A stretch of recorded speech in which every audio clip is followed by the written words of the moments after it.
you thought was awful. Oh, same game. How about Myles Garrett, who is just on an absolute tear? He's going to break the record on the Browns. I mean, this is just awful. I mean, it hurts my heart to realize his games are going to be Sunday at noon, right? Like, it's going to be like there are going to be 8 people watching, and God love him. The guy is going to he is playing at a rate like no one else that I've seen. Hold on, Nick. Hold on. You said 8 people watching. I was calling it. That's right. So yeah, that was 3 of you. My okay. mom, my brother, my wife. Your brother didn't watch because he was mad about their fantasy league. He didn't watch it. Myles Garrett. They didn't start watching until Shador came in the game. That's when we all started watching. I want to give back to Myles Garrett. Yeah, go say that. I believe that Myles Garrett, if he were on a competitive team, we'd be having conversations about him being one of the best, if not the best, defensive player of all time. Ooh. That's the type of conversation we would have. Yeah. But he needs playoff moments. Yeah. Right. That man ain't. If he had 1 or 2 good runs in the playoffs, we would be talking about him the way we talk about Aaron Donald and Lawrence Taylor. Like this is one of the best we've ever seen. Clearly. How do you sack Lamar Jackson 4 times in one game? It was 3 in the first half. Lamar Jackson. Yeah. Nobody sacks that guy. He had 5 against the Patriots, and that was with them chipping, Tripling double teaming, doing everything they possibly could. Poor Will Campbell. It makes the point. He had a rough day. He had 5 sacks against the Patriots. The Browns lost. He had 4 sacks against the Ravens. The Browns lost. Yeah. You lose. How do you lose a game where one guy has 5 sacks? What they do. It's awful. It's just horrible. So it is. It's well put. It was an awful thing to watch, and he really would be. He'd be in the conversation. Come, and here's the first. If someone were to say Josh Allen is on his way to repeating as MVP this season, would that be an overreaction? It would, and I understand why someone would overreact to the game he had Sunday when he helped J-Mac win his fantasy league against his brother. But, just too inconsistent this year, and it just doesn't feel like the MVP award is always like sort of forefront of that. He could get there, but right now I think it would go to Drake May or Matthew Stafford or even Taylor. It's an interesting race this year. It'll probably be decided the rest of the way. Yeah, I think so. Sometimes it's easy to forget how early we still are in all of this. Speaking of the third era, would that be an overreaction? It would be an overreaction. They look great. It would be an overreaction to a 2-point victory in which the other team turned it over 4 times. But look, that Rams team that won the Super Bowl 4 years ago had, Cooper Kupp having one of the greatest seasons we've ever seen by a receiver or really any player.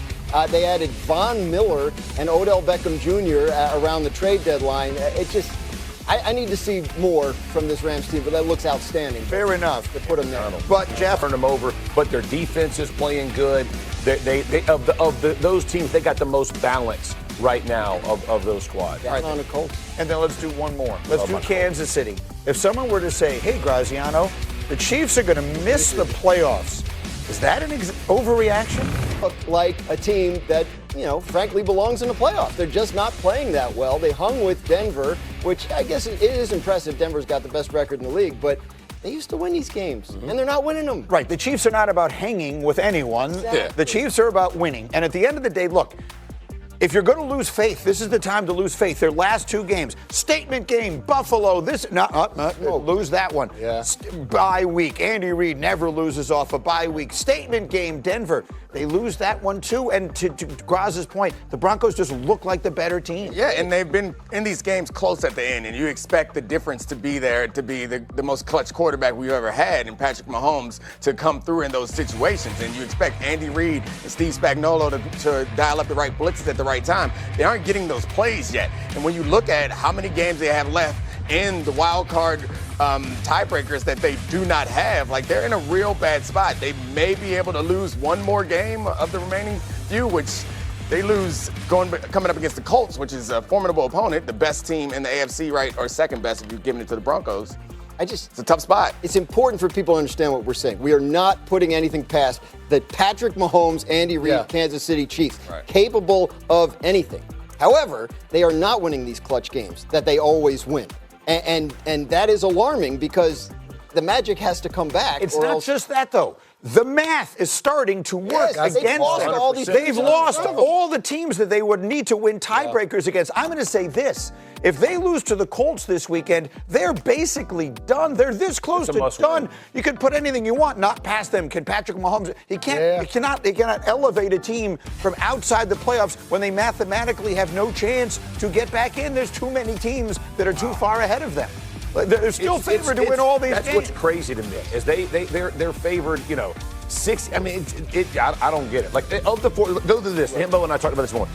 Denver, Buffalo, Philly, and the Chargers. Those 4 games, the Chiefs had led 11 minutes of all 4. 11 minutes. Yeah. Right. Like when do we talk about the when it's over? Like until it's over mathematically. Yeah. We can't count them out. It's such a hard conversation because the truth is you're betting on Andy Reid and Patrick Mahomes. Yes. That's the facts of it, right? Spag's going to put a great defense out there, but you're betting on those guys figuring it out. And right now, neither of those guys are in their bag and playing their best. And that's a problem. And it's because we've seen it. And now, to you guys' point, you look at the tiebreakers, and we're looking at the Chargers, who's already beat them. We're looking at the Jaguars, who've already beat them. But then you ask yourself the question, if it comes down to from this point in the season, moving forward, who do I have more faith and more hope in that's going to go on a run and be able to make the playoffs? Do I think the Chargers are going to sustain with their offensive line issues?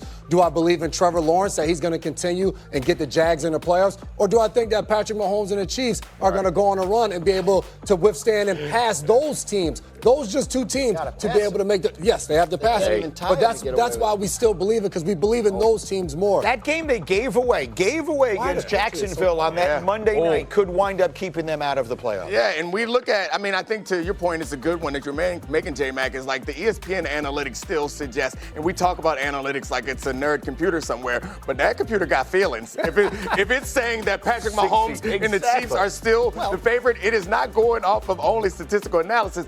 Even the computer's scared of Patrick.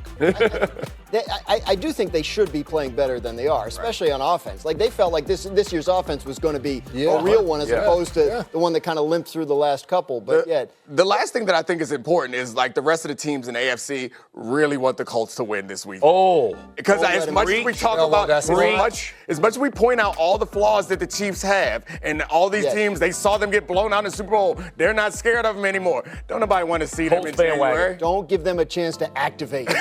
Just don't. You want them out of the playoffs. Get them when they're struggling. When they're struggling. It feels like a must-win for Kansas City before Thanksgiving. Who would have thought we'd be having that conversation? The next one involves Dak and the Cowboys making a late